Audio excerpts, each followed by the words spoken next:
20 years. Elsewhere in Mombasa, tensions within the Orange Democratic Movement came to the forefront as rival factions openly reported or crashed on stage.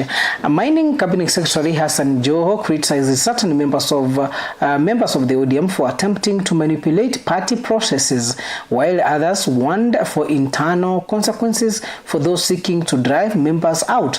Amid the heated exchange, party leader Oburu Odinga sought to downplay the lift, calling for internal dialogue to preserve unity and maintain the party's role in the broader government coalition. Hatuwezi rudi tena opposition.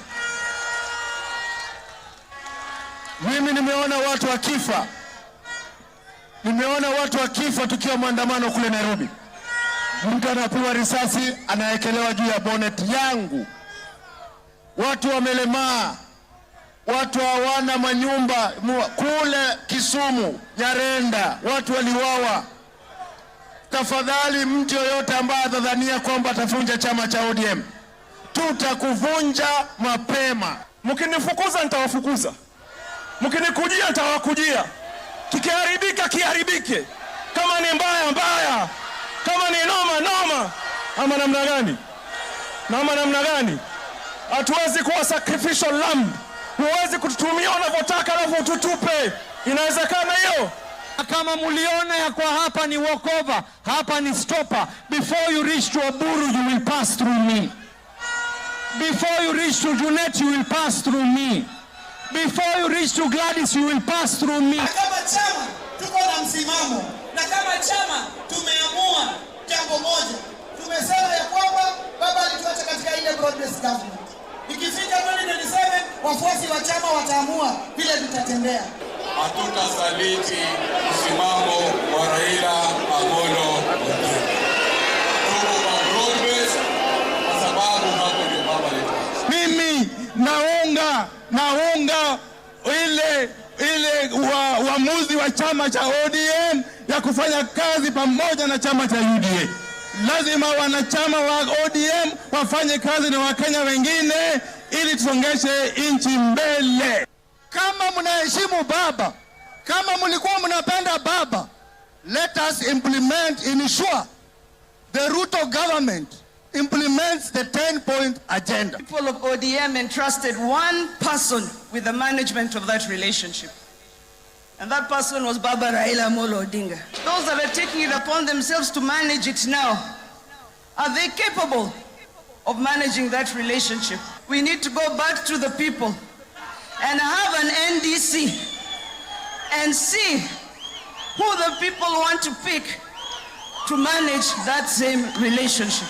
Winnie akisema ati Raila alikuwa hapo na sasa tutafute mwengine kusaidia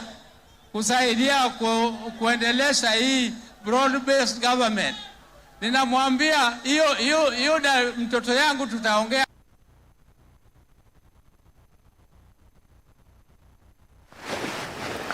Elsewhere, the United Opposition leaders have strongly criticized President William Ruto, accusing him of ignoring concerns raised by church leaders and their wider public.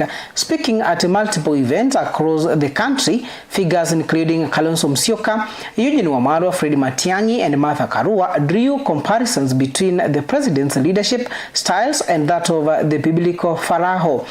They called on the government to prioritize public service over the political, again emphasizing the need for dignity, respect, and accountability at the highest level of leadership. By the Anglican Bishop of Kisumu, I saw the Catholic bishops. I have seen them. They're spoken. Are you not reminded of the spirit of Pharaoh, who was refusing the children of Israel would get out of captivity? Please listen to the clergy. Listen to the religious leaders of our country. They are speaking on behalf of our people, and they are articulating the pain, aspirations, and wishes of our people. When you're called to be the president of the Republic of Kenya, and you have that calling to the highest office in this land, to that high office, you must also hold that office with honor and dignity. And we know what has happened to countries when we do not listen to our ordained men of God. You are the voice of God, you are the conscience of our country. I pray that our national leaders, please listen to the voice of God that is coming from the clergy. Kanisa mtuombe. We need your prayers. Hapa hatutaki Mungu atume malaika. Tunataka Mungu akuje mwenyewe. Family and I are grateful people. And we do remember good deeds. We don't forget. Those who have been nice and kind to us, should an occasion arise in future that you desire our kindness, we will be available. Mimi naambia Dr. William Ruto, sababu anakasirika sana na anaonyesha hasira mpaka kule Machakos ametusi watu. Umepatiwa kibarua ya miaka kadhaa na wananchi. Unaweza futwa asubuhi ukarudi kwako. Na mimi namwambia kama Martha Karua, mkinipatia kura zenu 2027. Pia mimi nitakuwa one term.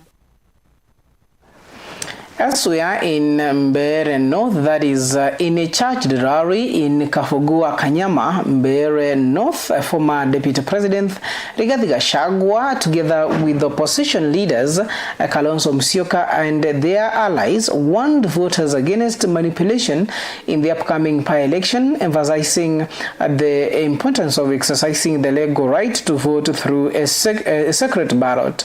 The leaders urged citizens to reject inducement and remain vigilant against any attempts to sway their decisions, highlighting the need for transparency and fairness in the electoral process. This technology also kwa uchaguzi huu wa Mbeere North. Tuchunge. Usijaribu kutumiwa uambiwe ukienda pale ndani ya polling station upigie mtu ambaye ni wa serikali hii ya Ruto. Ayupige picha hapo. Alafu ukipererusha hiyo unapatiwa pesa. That's already an election offense. Maana ya uchaguzi ni secret ballot. Usijaribu udhulumiwe haki yako kumchagua kisiri yule ambaye unampenda. So Reverend Dorcas and ACK Church and the church in Kenya, pray that these malpractices, because that is why the church also said no. Wanataka he signed into law the Cyber Act or Cyber Crimes Act. Mambo haya yote tutaangazia ili kwamba kabla uchaguzi mkuu na our firstborn is here. You know, my brother Rigiji, I was actually KANU organizing secretary wakati wa Kipipiri, and I confirm mzee mwe alipeleka viti ya stima, mitu mingi kule, everything exactly what Ruto na Cecily Mbarire are doing. Wanaleta kila nasikia kwa PS wamekuja PS 20 wanaenda hapa Ishara kununua mbuzi kwa nguvu. Sasa the same thing. Lakini yule mtu ako kwa roho za watu wa Mbeere North. Hata mimi nikiwa mbali I knew. And then Karis uwe na msimamo. That's my message. These are very difficult times. Hizi ni siku za kukomboa heshima ya nchi, kukomboa heshima, kukomboa, kurudisha mambo yote. We are not complaining, lakini we are determined. Tusaidiane. Wewe huje pale uwe firstborn kwa bunge na utakuwa umepeana mwongozo vile Kenya itajitokeza 2027. And of course, vijana wenzako wengi Gen Zs also watching. So we want to ask the Gen Zs pia wafuatilie mambo haya. If it is that they think mtu akipiga picha pale alafu unapeleka unapatua 2,000, don't do that. Pia hawa police munaona hapa, sisi tusije tukawaogopa. They are here, wao ndio wanalia zaidi kushinda wewe.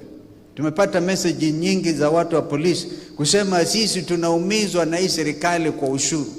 Our payslip, ile mshahara kidogo tunapata 50% inaenda kwa Ruto na hatujui inapitia mfuko gani. Mengine tutaongea kule mbele. Elsewhere, the Kenya Union of Post-Primary Education Teachers, through Secretary General Akero Misori, has called on the government to address the pressing challenges faced by junior secondary school teachers.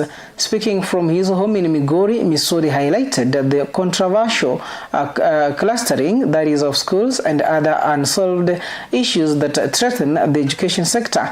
He warned that failure to act promptly could lead to widespread of unrest among the teachers and stakeholders, urging authorities to engage with educators and implement lasting solutions. We are now transitioning to senior school with grade 9, choosing the newly designed pathways. It is important to note that a lot of anxiety has gripped many parents, and the society is also waiting. How are we going to make selections? I understand that the Ministry of Education and some education experts have already designed that schools are now clustered according to cluster 1, which will now be having schools such as the ones which were formerly national schools and extra country, and then cluster 2, cluster 3, and cluster 4. All these clusters are going to elicit a lot of reactions.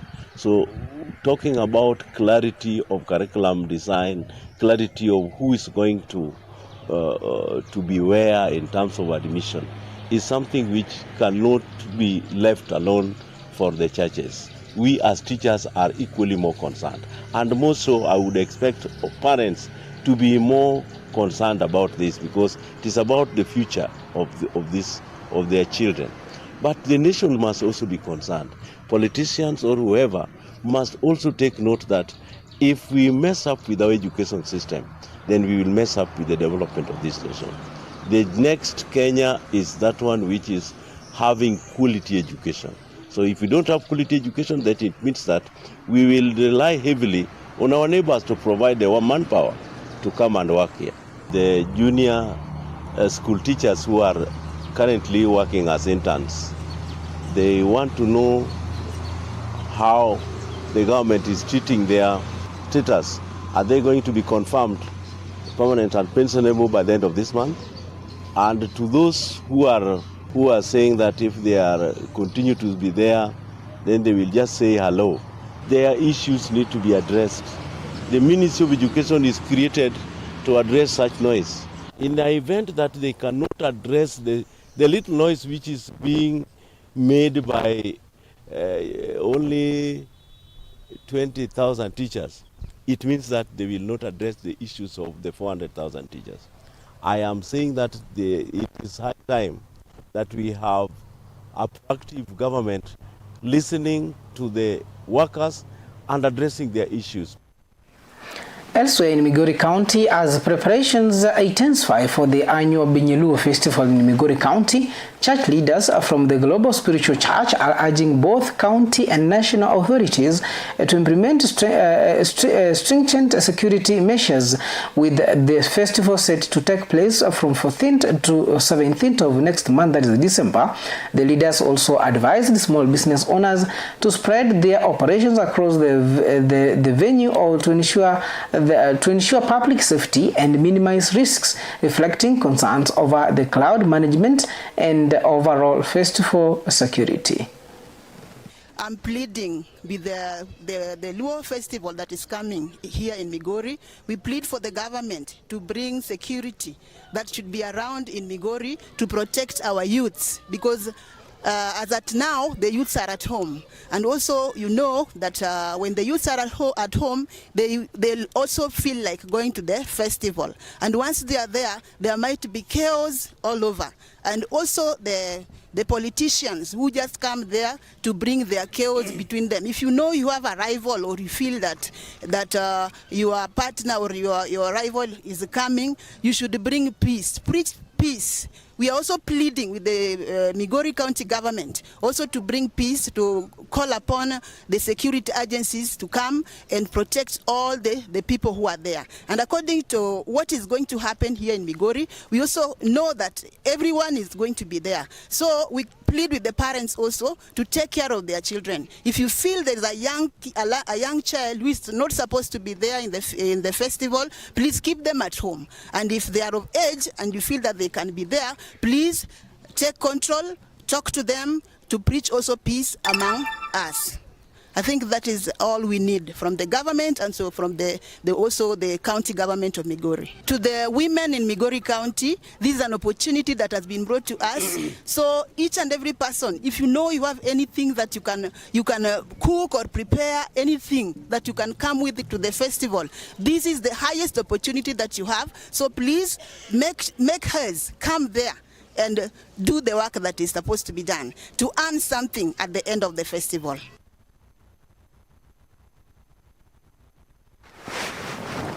As we keep moving on the morning report, I'm taking a short break. Is it already 11 minutes past 8 a.m. Here in Tindizi TV Africa.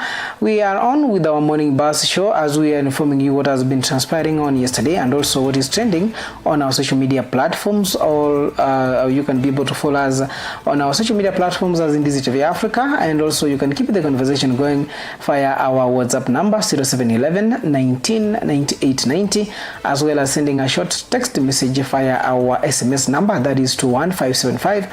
I'm Jeff Nyakundi. I'll be back in a short